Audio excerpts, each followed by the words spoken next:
ৰাজ্যত শীঘ্ৰেই সম্পন্ন হ'ব ভূমি জৰীপ ৩ শতাধিকলৈ বৃদ্ধি পাব tribal belt and block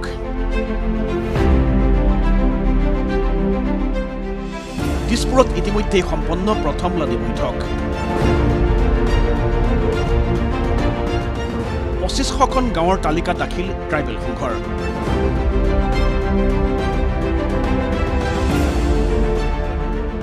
Assam ভূমি আৰু ৰাজহ আইনৰ ১০ম অধ্যায় অনুসৰিয়ে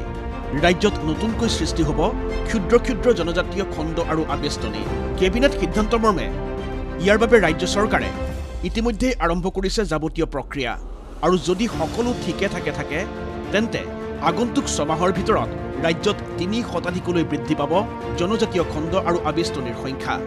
ৰাজ্যত বৰ্তমান আছে ৪৭টা জনজাতীয় খণ্ড আৰু আবেষ্টনী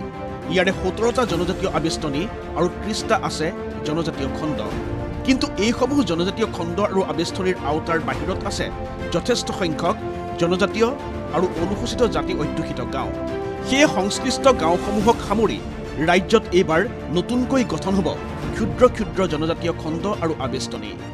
আমাৰ ট্ৰাইবেল বেল্ট গঠন কৰাৰ ব্যৱস্থা আছে ব্লক গঠন কৰাৰ ব্যৱস্থা আছে কিন্তু বহু বিচ্ছিন্ন গাঁও অকলহৰীয়া গাঁও সিঁচৰিত হৈ আছে তেওঁলোক বেল্ট ব্লকত নপৰে এই বিচ্ছিন্ন হৈ থকা গাঁওসমূহক এছচি আৰু এছটি গাঁওসমূহ বিশেষকৈ এছচি এছটি গাঁওসমূহক মাইক্ৰ ব্লকত আসাম লেণ্ড ৰেভিনিউ ৰেগুলেশ্যন এক্টৰ চেপ্টাৰ 10ৰ অধীনত যাতে সামৰি ল'ব পৰা যায় তাৰ ব্যৱস্থা কৰা হৈছে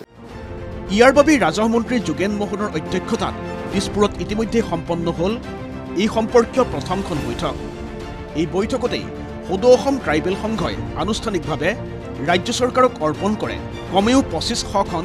জনজাতীয় অধ্যুষিত গাঁৱৰ তালিকা সেই মৰ্মে বিভিন্ন জিলাত ৬-৭খন গাঁৱক সামৰি নতুনকৈ গঠন হ'ব কমেও ১৫০ৰ পৰা ১৬০টা জনজাতীয় আবেষ্টনী লগতে জনজাতীয় তথা অনুসূচিত জাতি অধ্যুষিত এখনো যদি গাঁও থাকে তেন্তে তেনে গাঁৱক সামৰি গঠন হ'ব ক্ষুদ্ৰ জনজাতীয় খণ্ড সেই অনুসাৰে ৰাজ্যত নতুনকৈ সৃষ্টি হ'ব কমেও ১৫০ৰ পৰা ২০০টা জনজাতীয় খণ্ড লগতে জনজাতীয় খণ্ড আৰু আবেষ্টনীয়ে সামৰি ল'ব অবিভক্ত গোৱালপাৰা জিলাৰ অন্তৰ্গত কোচ ৰাজবংশী অধ্যুষিত গাঁওসমূহকো সেয়ে এই ধৰণৰ কোনো এখন গাঁৱেই যাতে বাদ নপৰে তাৰ বাবে সংশ্লিষ্ট গাঁওসমূহৰ তালিকা দাখিলৰ বাবে ৰাজ্যৰ প্ৰতিখন জিলাৰ জিলা আয়ুক্তক নিৰ্দেশ দিছে ৰাজহ আৰু দুৰ্যোগ ব্যৱস্থাপনা বিভাগে কেৱল সেয়াই নহয় বৰ্তমানো ৰাজ্যৰ যিসমূহ গাঁৱত ভূমি জৰীপ সম্পন্ন হোৱা নাই সেইসমূহ গাঁৱত যথাসম্ভৱ শীঘ্ৰেই সম্পন্ন হ'ব ভূমি জৰীপ সম্পন্ন হোৱা মাত্ৰেই সংশ্লিষ্ট গাঁৱৰ বাসিন্দাসকলেও পট্টাৰ বাবে মিছন বসুন্ধৰাৰ ৩য় সংস্কৰণত দাখিল কৰিব পাৰিব আবেদন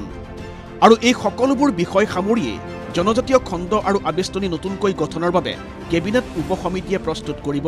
প্ৰয়োজনীয় ৰূপৰেখা ইতিমধ্যে এখন কেবিনেট সাব কমিটি গঠন হৈছে আৰু কেবিনেট সাব কমিটিখনত মই উষাগৌৰা ব্ৰহ্ম আৰু পীযুষ হাজৰিকা আছো আমি ইয়াৰ ৰূপৰেখা খুব সোনকালে প্ৰস্তুত কৰিম ভিডিঅ' জাৰ্নেলিষ্ট কিশোৰ হালৰিৰ সৈতে মুকুট ৰয়ৰ ৰিপৰ্ট ND24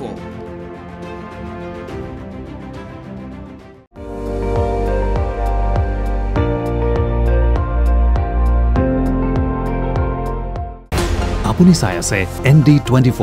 সৰ্বশ্ৰেষ্ঠ নহয় সৰ্বোত্তমৰ দৌৰত